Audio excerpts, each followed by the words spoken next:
Isn't he a wonderful old man, Dad? He is.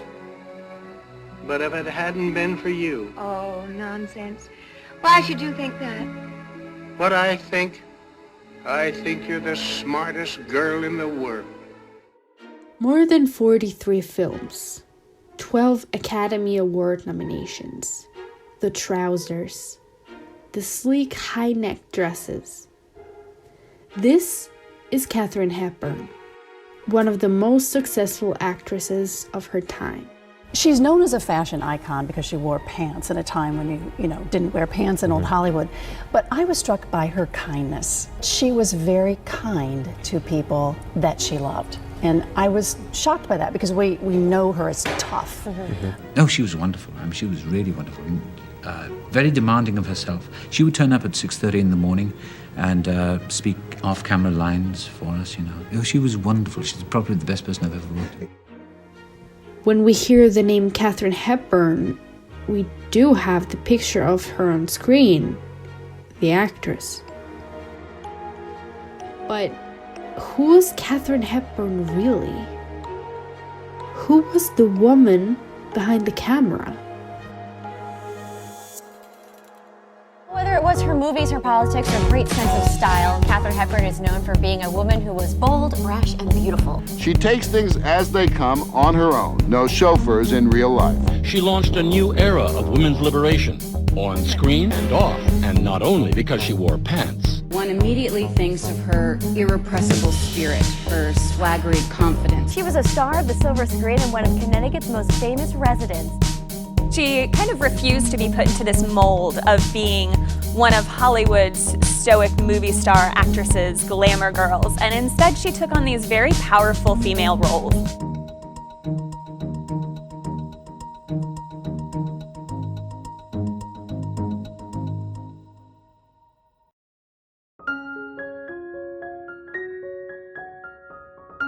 It's the 12th of May, 1907, in Hartford, Connecticut, USA.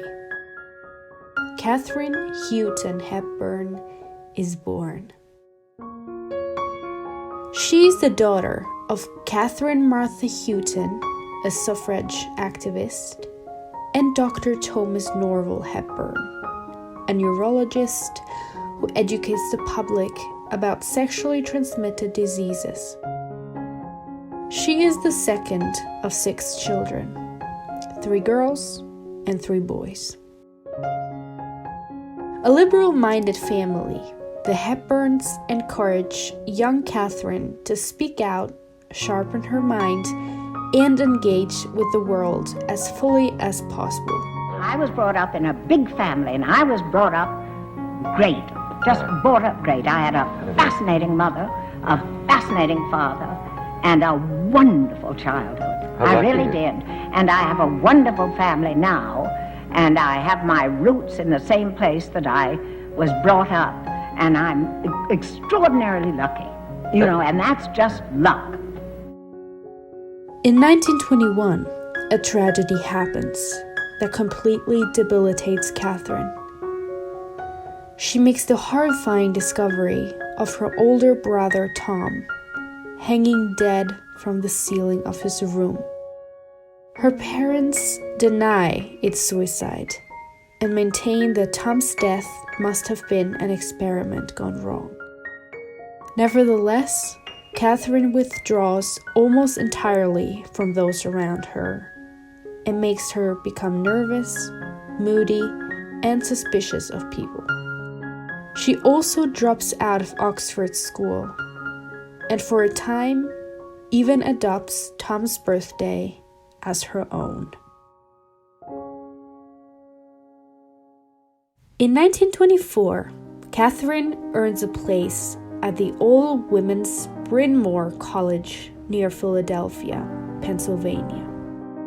She struggles with the scholastic demands of university and is once suspended for smoking in her room.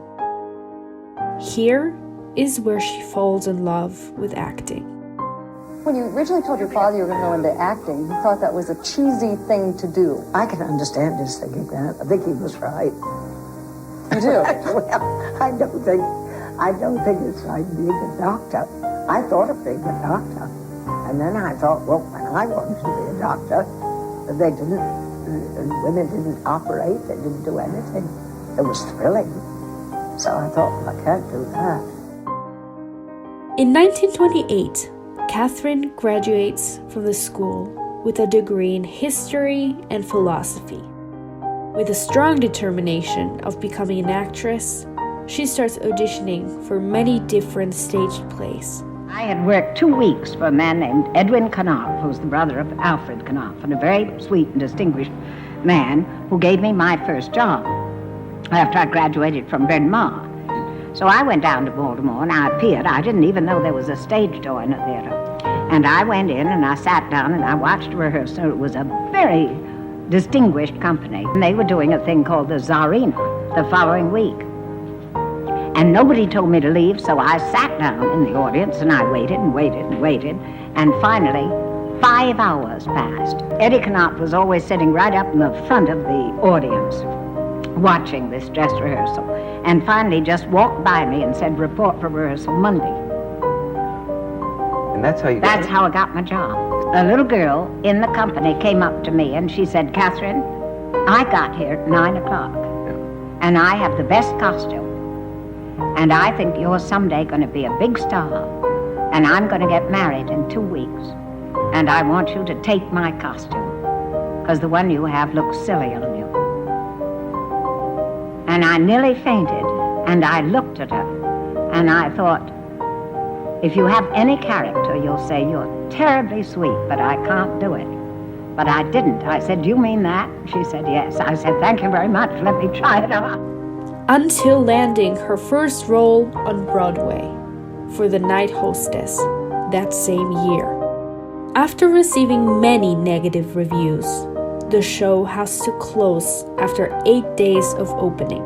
Nevertheless, Katharine is hired shortly afterwards as the lead understudy in the Broadway show Holiday. I married a nice man, tortured him, used up all his money, drove his automobile, and said goodbye, and he was an angel. Now, I knew it, and I tried to make up for the enormous generosity of his spirit. After acting in many theater flops and getting fired from multiple shows, Katharine finally gets her big break in the Broadway play The Warrior's Husband in 1932. A RKO Radio Pictures talent scout spots her during a performance and offers her an audition for a role starring opposite John Barrymore in the 1932 film A Bill of Divorcement. Anything wrong, dear? Yes, I hate being porn. What on earth's the matter? Got the dumps? Don't be silly. I'm sorry, I'm not a mind reader, darling. If I were, I might cheer you up. For heaven's sakes, don't be cheery. The film becomes a hit, and RKO offers Katharine a lucrative long-term contract to make films for the studio. Canada's a wide open space. There's lots of room for children. Say 20. Oh, let's start with about 10. She agrees with the condition of earning $1,500 per week, and with this begins her lifelong acting career. In 1933, her second film, Christopher Strong, comes out, and she starts gaining some media attention. Do you love me, Chris? Call it love if you like. 'Cause it's all wrong, but I'm glad. Her reviews are excellent. That same year, Katharine wins her first Academy Award for her performance in Morning Glory, opposite Douglas Fairbanks Jr. and Adolphe Menjou. Just a morning glory. I'm not afraid. I'm not afraid. Her success continues with the role of Jo in the film Little Women. When will you stop your childish romping ways? Not until I'm old and stiff and have to use a crutch. The picture is a hit, one of the film industry's biggest successes to date. and Katharine wins the Best Actress prize at the Venice Film Festival. Christopher Columbus! Joe, don't use such dreadful expressions. This film makes her become known throughout the world as a formidable on-screen presence with a fierce intelligence unique among actresses of her stature. Throughout the 1930s, she engages in a relationship with the film producer Howard Hughes.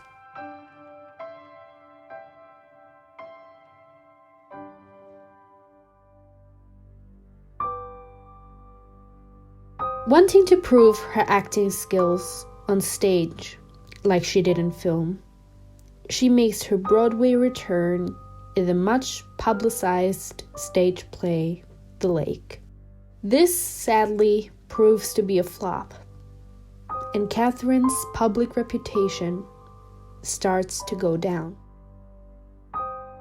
Even if the 1935 film Alice Adams gains her an Academy Award nomination, Hollywood begins to question her unconventional attitude and strong personality. Do you think you're a good actress? I'm a funny actor. I always feel that I'm a sort of amateur actor. I don't know why. I go about it in a funny way. Did you think that you were, I don't know how to put it. I guess fascinating? Yeah. No. Did you think you were beautiful? No. No, and I wasn't considered anything much. Really? Oh, no, I played all the spinsters and the uglies. When the costume department at RKO steals her boyish slacks, Katharine walks around the studio in her underwear, refusing to put her clothes on until she gets her pants back. Is that why also you wear pants? No, I just wear pants because they're comfortable. Do you ever wear a skirt, by the way? I have one. You have one? Wear it to your funeral. You'll wear it to my funeral. In 1938, Katharine stars alongside Cary Grant in the RKO comedy Bringing Up Baby. And what's his name? It's, Bone. Bones? What a ridiculous name. Well, one bone or two bones. It's a ridiculous name. What does he do? He hunts. Hunts? Hunts what? Well, animals, I should think. Big game hunting, huh? Yes, very big. You call that big game hunting? But sadly, this film has an unsuccessful box office performance, such as many others of her films that year. The film industry blames the poor performance of Hepburn's films at the box office on Katharine for refusing to act as other Hollywood stars and labels her box office poison. Following this, Katharine ends her contract at RKO and returns to the stage.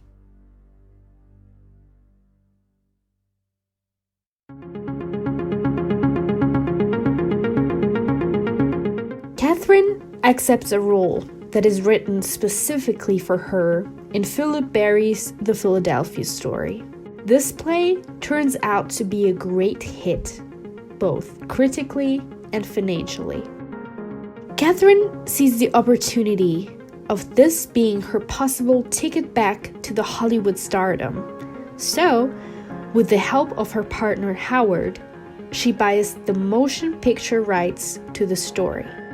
With the rights, she heads back to Hollywood and sells them to Metro-Goldwyn-Mayer on the condition that she would star in the film and that she could decide which people would join the crew.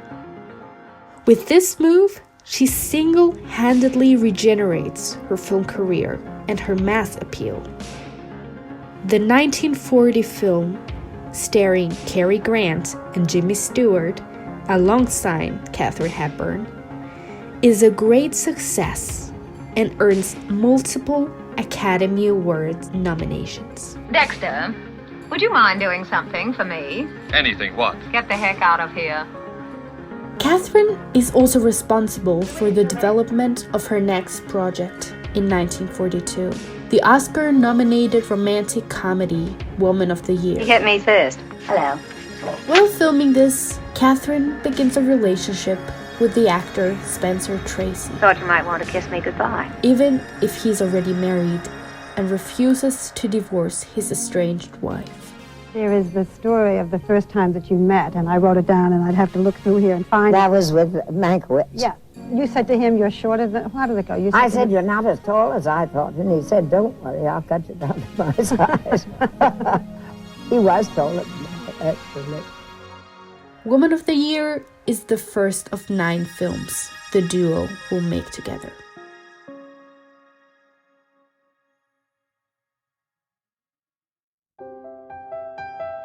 Throughout the 1950s, Katharine keeps making hit films, gaining many Academy Award nominations, such as for The African Queen in 1951, Summertime in 1955, The Rainmaker in 1956, Suddenly Last Summer in 1959, and Long Day's Journey into Night in 1962.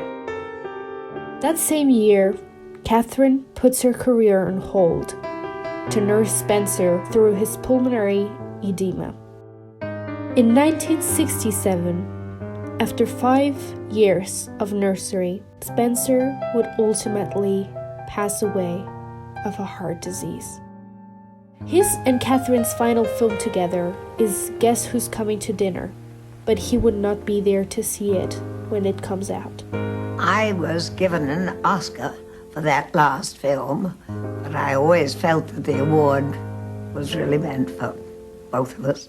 Through the years, I've tried to capture the essence of Spence. He had a wonderful head, but he was a difficult man to know.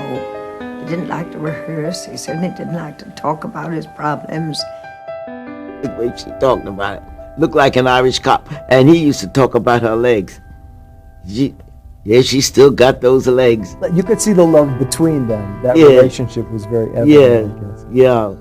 It was very evident that they knew each other quite well, and they cared for each other. After his death, Katharine quickly returns to acting, choosing to preoccupy herself as a remedy against grief, and is cast for the 1968 film The Lion in Winter. We are the killers. We breed wars. This brings the 61-year-old another Academy Award win, her third.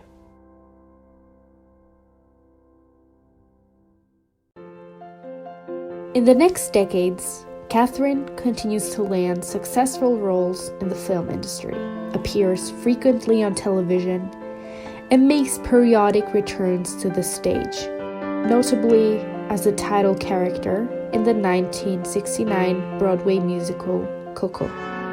Gone is all the love she had so much of. As she enters her 70s, Katharine wins her 4th and final Academy Award for A Golden Pond, collecting the beauty of 12 Academy Award nominations for Best Actress, a record that would stand for a long time, until broken by Meryl Streep in 2010. I've never been to an Academy Award. Now, if I sit here in my chair, where I must be honest with myself so that I'll progress and my character will improve, why don't I go to the Academy Awards? It has to be that I'm afraid I'm going to lose, doesn't it? I don't approve of my attitude of not going. I think that's cheap of me. Second rate not to go. It's a group activity. Katharine keeps acting up into her 80s, until her last Hollywood film credit comes in 1994 for Love Affair.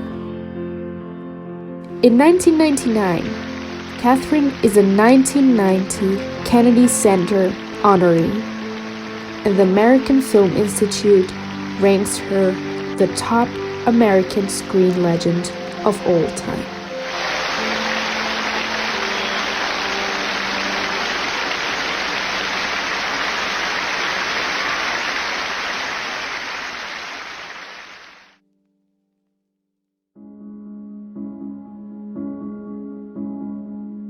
Not long after her final screen appearance, her health begins to deteriorate. She's hospitalized many times throughout the 1990s for many different reasons, if for pneumonia or exhaustion. She's also diagnosed with a progressive neurological disease similar to the Parkinson's disease. By 1997, she has become very weak and is speaking and eating very little. In May 2003, an aggressive tumor is found in Katharine's neck. On June 29th, 2003, a month after celebrating her 96th birthday, Katharine passes away of a cardiac arrest at the Hepburn family home in Fenwick, Connecticut, leaving a long and beautiful life behind her.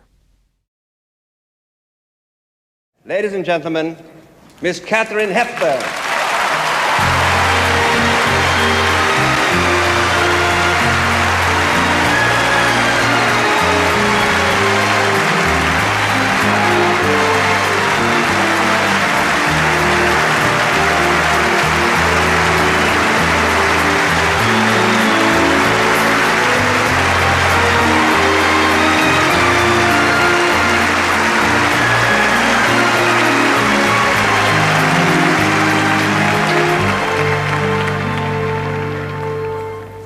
Thank you very, very much.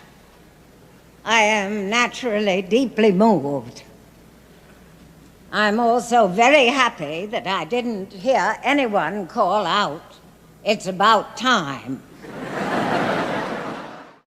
She's one of the most successful actresses of all time. When Hollywood didn't accept her liberal behavior, she stood her ground and did everything to prove them wrong. Even when her career was going downhill, she worked hard to save it all by herself and managed to rise to stardom all over again. Katharine did not just have a successful film career. She proved that women can achieve anything by themselves if they are determined to do it. Katharine Hepburn is a superwoman.